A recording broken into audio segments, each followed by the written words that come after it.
हजरत इब्राहीम अलैहिस्सलाम आप बकरियां चरा रहे हैं।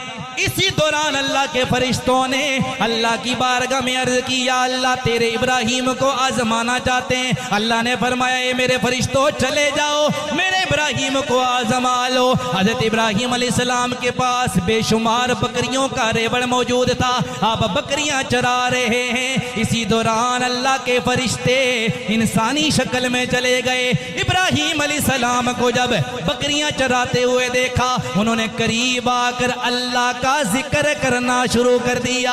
अल्लाह अल्लाह करने लग गए। जब अल्लाह का जिक्र शुरू किया, हजरत इब्राहीम अलैहिस्सलाम वजद में आ गए, आप पर वजदानी कैफियत तारी हो गई। थोड़ी देर के बाद फरिश्तों ने जिक्र रोक लिया। आपने फरमाया, अल्लाह के बंदो रोक क्यों लिया, जिक्र रोका क्यों है? वो कहने लगे, हमारा जो जिक्र था वो पूरा हो गया।